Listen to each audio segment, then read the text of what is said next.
What's going on, NFL fans? Welcome back to another episode of For Your Viewing Pleasure. I'm Jeff Hartman, joined as always by Wesley Coleman as we talk about Week 9.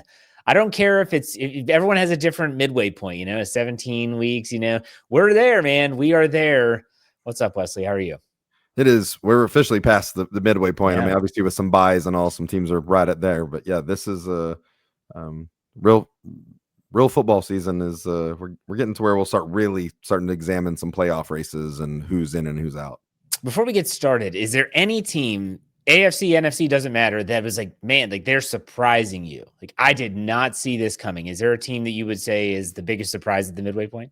I mean, do we even have to say the Colts out loud, or are we just supposed to talk about somebody else? I didn't know if you were going to agree with me. A different team, right? Because it can't be the Colts. Yeah, I mean, because they're so surprising. I mean, the Colts, yes. I would say there's certain aspects of teams that are shocking. Like, the Broncos' offense has been way more prolific than I thought they would be. We knew their defense was good, but yeah, I mean, I think it's the Colts at the midway point, the biggest surprise team. I don't think you could say anyone else. I'm going to say the Patriots, and maybe it's because of the way they're getting there. But Drake May looks like he's going to be one of the 5 best quarterbacks in football really quick if he's not already. He's ascending really quick with figuring this out.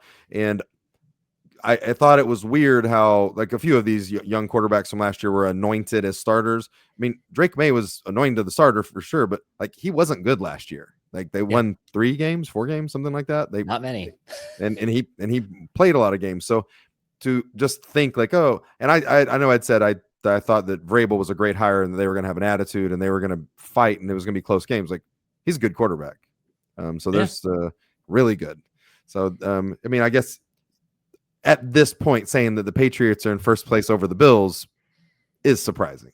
Yeah, absolutely. So, all right, let's get to the show. We'll talk about the primetime matchups, and we'll talk about some burning topics along the way. Thursday Night Football, the Baltimore Ravens traveled down to Miami to play the Dolphins, the 2-5 Ravens coming off a win over the Chicago Bears at home, and the Miami Dolphins 2-6 coming off a win over the Atlanta Falcons.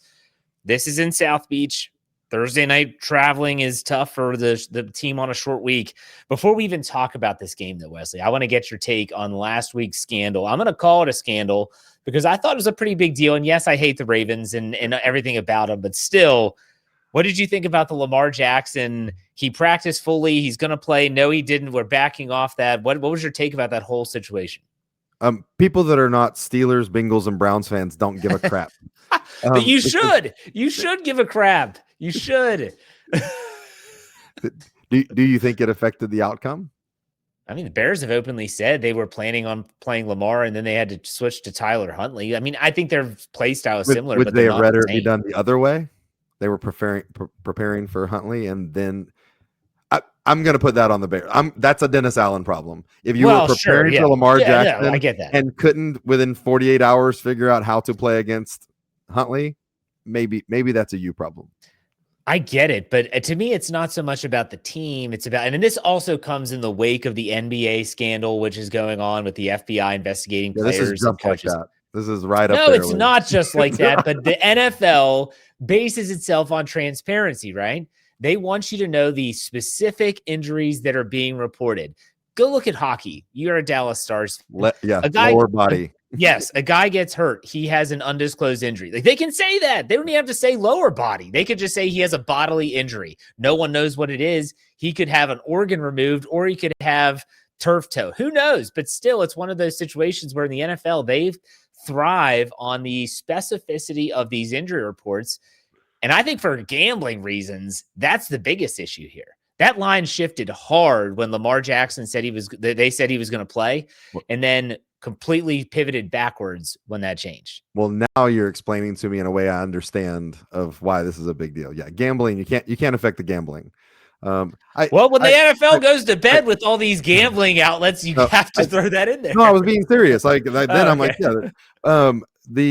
listen, I don't think it was an accident. I think there should be a punishment. Have they even said what kind of punishment there could be? They're investigating is the last I heard. My guess is it would either be a monetary fine or they might strip him of a draft pick. Like if there's a video of Harbaugh and the GM going, we really fooled them. and like admitting to it. Like, what's the worst that's gonna like a $500,000 fine? That or they would take a draft pick away. No way. They should totally take them all away. I mean, but I'm just saying they won't do that. So I just like I don't think there's going to be any kind of real punishment, but there'll be some sort of fine for the Ravens with some money or something. But it's interesting. I mean, it's not surprising. It's not an accident. It doesn't surprise me with the Harbaughs, either of them. No. All right. Well, let's talk about the game on Thursday night. Baltimore is giving 7.5 points on the road. The road teams typically struggle. Dolphins actually look like they had some signs of life against Atlanta. What's your takeaway on this Thursday night game? I mean, I get again. This is what we were dealing with last week because it was a crazy line, and we're like, oh, this is the hype of Lamar coming back. 7.5's a lot. Like the Baltimore Ravens do not have a great defense, and Miami, regardless of their 2-6 record, they're scoring points. Right. The 7.5 is just, I think crazy. And I mean, I don't know. That just seems like a lot for Baltimore on the road, and Lamar hasn't played in a few weeks. It does seem like a lot. And I'm not excited for watching this game. Like, I don't, I mean, the Ravens, I could see the Ravens going to South Beach and annihilating the Dolphins. I could also see the Dolphins making this a really close game. I don't know what's going to happen, but if you had to predict, do you think they cover? Yeah, I think that Miami, uses the 7.5 and covers. Okay. All right. So let's go to Sunday Night Football. Seahawks Commanders, and the Commanders have been, in my opinion, a disappointing team, and it's not their fault necessarily. Injuries have derailed their season in a lot of ways, Jaden Daniels being paramount amongst those. This is in Washington. Seattle 5-2. Commanders coming off a Monday night loss against the Chiefs in Arrowhead. The Seahawks are giving 3.5 on the road. What's your takeaway here? Yeah, I mean the Seahawks are kind of borderline. Could have been one of our surprises for what they're doing. If you're paying attention, you shouldn't have. But I mean, a lot of people are like, "Oh, you're switching Geno Smith for Sam Darnold." I don't know. Is Cooper Kupp done? I don't know. Do they ever run the ball enough? No. But them being 5-2 is great for them. This Washington's got to get it together. They've got to get some health. They haven't had. Has Jaden McDaniels and Terry McLaurin played a full half of football together? I don't think so. Yeah, it's so. And then McLaurin made 2 amazing catches this last week. Yes, that dude's a stud. But they've got to figure this out and get a little health and get them rolling. This would be a fun game if we were talking about healthy teams. But I mean, if Jaden Daniels is playing, which I expect he will, so this is a game I'll be watching. It should be a good game. It really should. And then you go to Monday night, you pivot, and it's the game everyone's been waiting to see. The Arizona Cardinals going to Dallas, 2-5. Too early to flex games, huh? Monday night, yes. I think we talked about that last week. The Cardinals, Cowboys 3-4-1 after the Cowboys just got throttled by the Broncos last Sunday in Denver. The Dallas Cowboys are spotting just 2.5 points at home. This totals 54.5 for a reason. What do you think about this game? I'll just say that Dallas's defense has made a few plays over the last few weeks. Their offense has been inconsistent. But I mean, that they're 3-4-1. So they win here, they're back to 500. And I expect they would. Just the way Dak Prescott is playing, I'm just not sure if they're this team you don't want to play and screw up with. But I mean, who cares about Arizona? What are we talking about? Well, is Kyler Murray back, or is it still Jacoby Brissett? They're predicting he'll be back. He's okay. He was predicted to score points in fantasy this next week. I have no interest in watching Jacoby Brissett play football anymore. So if he's in the game, I'm not even tuning in. But if Kyler Murray's there, I might check it out. But let's go now to our must-watch games of the week. There's one giant game. Let's talk about it first. We're both going to say it. Chiefs Bills in Orchard Park. This game is about the 49ers and Giants. That's a Giants game. Chiefs are 5-3. Bills are 5-2. Both coming off wins last week. Kansas City on the road is spotting 1.5 points with a total of 51.5. This is a 4:25 Eastern Standard Time game. What do you think about this one? It's fun, man. I mean, this is. I mean, Kansas City's scary right now. I mean, and I'll admit I was like wondering what that looked like after the first couple of weeks. I figured that it would be better once they got like their best playmaker back and Rashee Rice. Travis Kelce. There's been a little bit of return with him. Mm-hmm. Mahomes even starts off the game with 2 interceptions for the first time in his career. Never thrown interceptions on back-to-back drives to start a game, and it doesn't matter. They just completely annihilate them.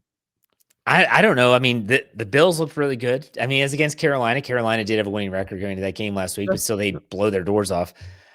If you had to make a pick, well, what would your pick be here? Man, I'll take Buffalo at home, probably in a close game is what I would assume would happen. And I mean that's Buffalo's. They've already had their games where they didn't take serious this year. This is a game they're going to take serious. And I would end up giving the home field advantage to Buffalo. What about you? The Bills typically win these regular season games, especially if it's at home. It's where they struggle in the playoffs. So I too would take the Bills, especially home dogs, getting 1.5. Yeah, I'll take that. Any other games you think are must watch this week? You're going to talk about the Colts and the Steelers. I mean, are we really though? Like, if the Steelers would have finished off the game against Green Bay, that would be a huge game. But they did it. I mean, now all we can talk about is the uniforms. But this is Pittsburgh was that within 10 minutes of this being a huge game. Yep. And now it's just a game on noon that you're like, okay, so I'll see some highlights on Red Zone.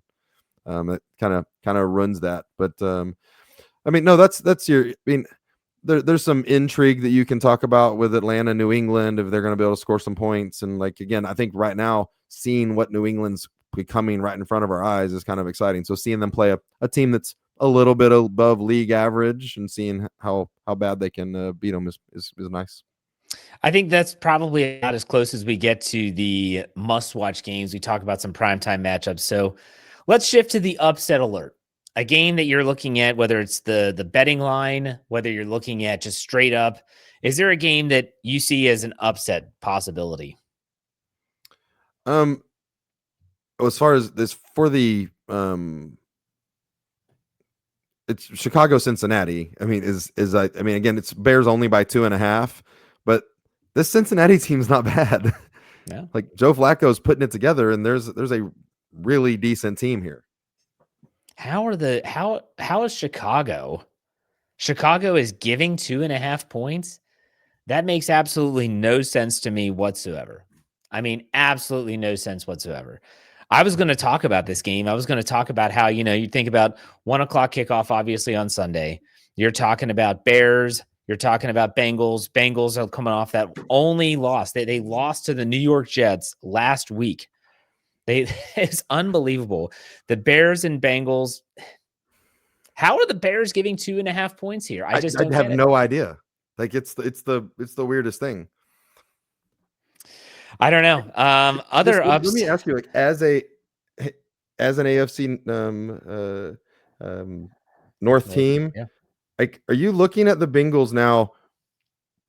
I mean, essentially one game back of the Steelers, and going if they run 500 ball until Joe Burrow comes back. I mean, you've got the Ravens are 2-5. They're kind of getting buried. It would take a lot for them to get back into first place. But if the Bengals keep sticking around there and the Steelers are also paying just over 500, does this scare you if Joe Burrow's back for the last 3 games of the season and the Bengals they're looking like this with Joe Flacco? Hell yes. This is why the trade pissed off Mike Tomlin so much when they got Joe Flacco from the Cleveland Browns. He knew that if they just had a smart quarterback that can throw it to 2 really good receivers, they're going to be tough to beat. The question is, can the Bengals defense do anything? And so far, the answer is no. I mean, they've made enough plays, i.e. against Pittsburgh on Thursday night in week 7. But last week, that loss to Justin Fields and the Jets, I mean, come on. How do you do that? It's interesting. That team is just really, really tough. But all right, let's I'm going to go with this too. The Houston Texans are hosting the Broncos, and the Houston Texans are giving 1.5. I don't know. Give me the Broncos at 6-2 coming on, and they're looking really good, getting points. I don't care if they're in Houston. It's not that far of a trip. Tell me why this line is what it is. Well, this would make sense if Nico Collins was healthy because Patrick Surtain's going to be out for this game. That's true. Good point. And still, Houston does have a deep receiving core. So I think that the expectation, and CJ Stroud's been playing good, even in their losses. CJ Stroud is not the reason that Houston's losing games. They've been playing good. And so I think this kind of lines up to be a low scoring game. I believe it's the only game that's under 40 points is the over under. So 39. Yeah, it's a 39 and a half. It's the only one under 40 for the week. And so a low scoring game, CJ Stroud playing good, Patrick Surtain out. They do have good young receivers, even with Nico Collins out. So I think that's why it looks like. Now, I'm not saying it makes total sense, but that's why. Okay. All right, let's go to sneaky good matchups here. A game that maybe isn't getting discussed a lot from a national perspective, but at the same time could be a pretty good game. Where are you going with this one? I mean, is San Francisco, New York? Like New York's fun to watch right now, right? Like there's things that they're doing. They've got a great defensive line. They make some plays. Jackson Dart has been fun to watch. This would be such a fun game and fun story in a season for them if Malik Neighbors was healthy. Just Jackson Dart's doing okay with like bottom of the NFL receivers. Wan'Dale Robinson has been nothing. Darius Slayton is their best receiver, I'm guessing. Or at least their only deep threat. But there's at least some intrigue there. And with San Francisco, I think we still don't know what's going on with them. And is Brock Purdy going to be back? Mac Jones, they lost this last week, so they think, I don't know. There's a lot going on there, but I think that could end up being like a fun game. I agree, and I think that the Giants, you're looking at like Scadaboo's injury. Like if you had him and Neighbors, like they would be a really fun team to watch. Yep, and they have a good defense, and I like that pick. I'm going to say Bears Bengals because it means a lot. This game, Chicago's last week, they really did not play well in Baltimore. Baltimore did win the game, and they obviously earned it. But at the same time, I watched that game, and Caleb Williams did not look very good. The Bengals, like you mentioned, they're 3-5. You can't lose this game if you have a prayer of being that team in the last month where Joe Burrow could potentially return. You have to win this game at home. You just lost to the 0-7, I think, Jets. You got to win this football game. I think this is a sneaky good game at 1:00 on the East Coast. So any other games you would put in that category? I heard that Caleb was really fired up for the game because he was going to face Lamar Jackson. And then when Lamar Jackson pulled out, like it just kind of bummed him out. So he wasn't really trying that hard. I just will say it's a ripple effect. The Bears are 4-3. If they would have won that game, which they should have won that game, they'd be 5-2 and tied with the Lions in their division. Like it's kind of crazy. And if the Steelers would have held on, then the Packers would have lost, and they'd both be tied for first place. So. Speaking of which, the Vikings-Lions, I think, is another sneaky good game. The Vikings are turning to J.J. McCarthy. Carson Wentz, he's done for the year with the torn labrum and all this stuff in his shoulder.